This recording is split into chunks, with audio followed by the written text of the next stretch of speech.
that actually in turmeric itself, only 3% of it contains this active component.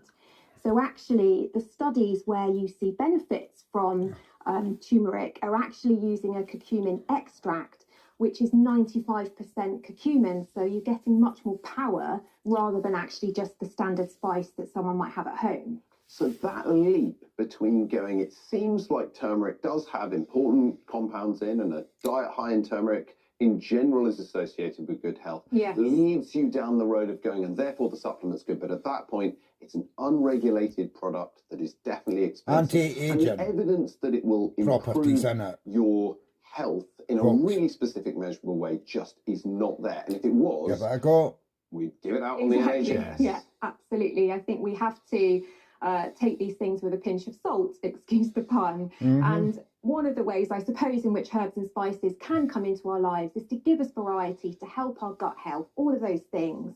And salt, ironically, is our biggest modifiable dietary risk factor. So actually, if we can get more spicy with our cooking and we can then reduce the amount of salt that we add, then brilliant, that's win-win. But we cannot expect a turmeric shot to undo, the amount of ultra-processed food that we might end up eating later on in the day, for example. That's brilliant. Talk about chili pepper, cayenne pepper, kind of adding hot spiciness to foods. Yes. So these spicy foods are associated with potentially boosting metabolism because there is a heat that's generated when we eat foods that contain them. So the idea is that if you're sweating, it's like you must be burning calories. It's like going to the gym. I think we are so drawn, aren't we, to claims around boosting metabolism. I think we all feel that our metabolisms are flagging and that if only we could boost them in some way, that would help us lose a bit of weight or have more energy. Again, context is so key. And the reality is that claim that cayenne pepper can do that is really, not substantiated. Having a hot curry is not the same as going to the gym.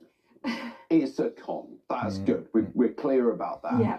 We've got some ginger here. This is another spice that is really well studied. There's lots of medical literature on it. There seems to be this very tantalizing health potential for it. Yes, and I think ginger's more familiar, isn't it? I mean, I remember nibbling on ginger nut biscuits when I was nauseous, when I was pregnant. It definitely helps our digestion in some way. It also has anti-inflammatory properties.